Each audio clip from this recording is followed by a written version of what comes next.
standing on the steps of the Capitol will be a man whose history reflects the enduring promise of our land. This is a moment of hope and pride for our whole nation. And I join all Americans in offering best wishes to President-elect Obama, his wife Michelle, and their two beautiful girls. Tonight I'm filled with gratitude to Vice President Cheney and members of my administration, to Laura, who brought joy to this house and love to my life, to our wonderful daughters, Barbara and Jenna, to my parents whose examples have provided strength for a lifetime, and above all, I thank the American people for the trust you have given me. I thank you for the prayers that have lifted my spirits, and I thank you for the countless acts of courage, generosity, and grace that I have witnessed these past 8 years. This evening, my thoughts return to the first night I addressed you from this house, September the 11th, 2001. That morning, terrorists took nearly 3,000 lives in the worst attack on America since Pearl Harbor. I remember standing in the rubble of the World Trade Center 3 days later, surrounded by rescuers who had been working around the clock. I remember talking to brave souls who charged through smoke-filled corridors at the Pentagon, and to husbands and wives whose loved ones became heroes aboard Flight 93. I remember Arlene Howard, who gave me her fallen son's police shield as a reminder of all that was lost, and I still carry his badge.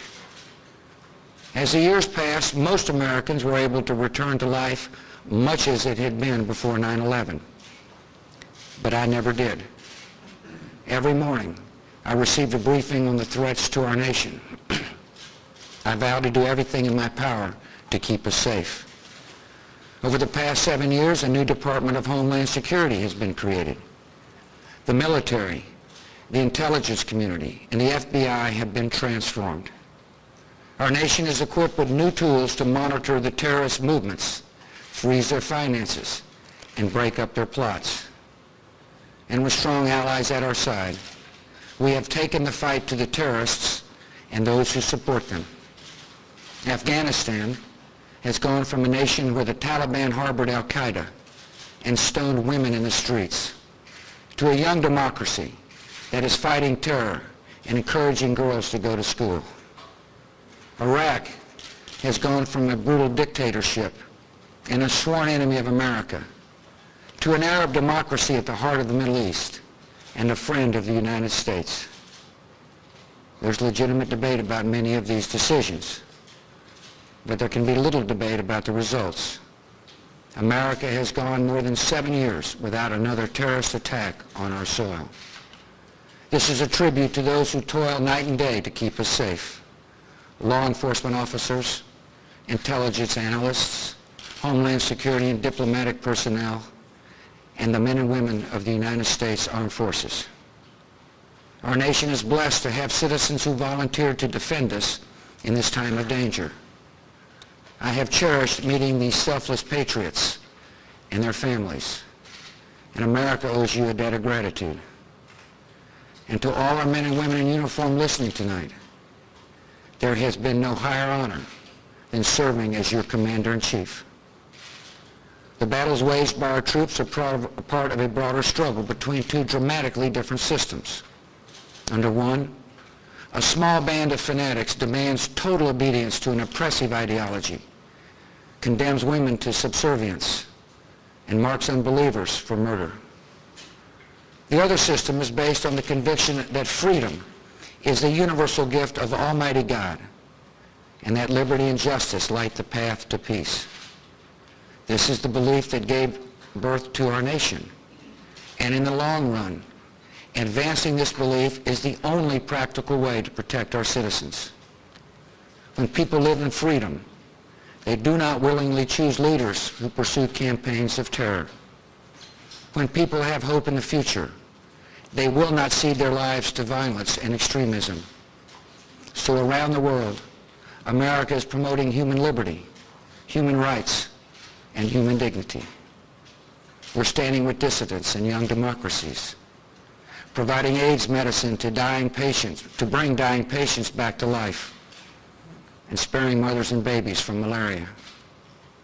And this great republic, born alone in liberty, is leading the world toward a new age when freedom belongs to all nations.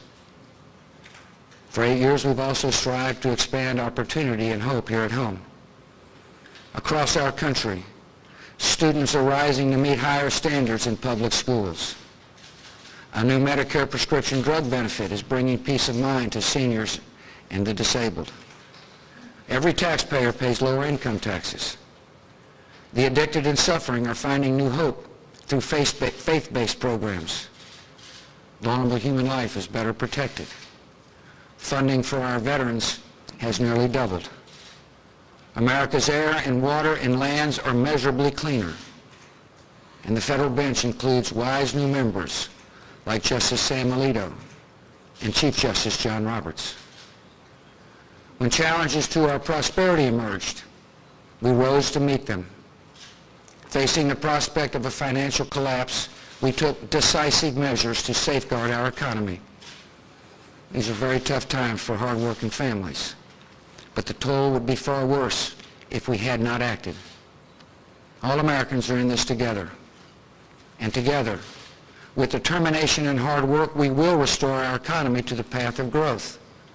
We will show the world once again the resilience of America's free enterprise system. Like all who have held this office before me, I have experienced setbacks. And there are things I would do differently if given the chance. Yet I've always acted with the best interests of our country in mind. I have followed my conscience and done what I thought was right. You may not agree with some of the tough decisions I have made, but I hope you can agree that I was willing to make the tough decisions.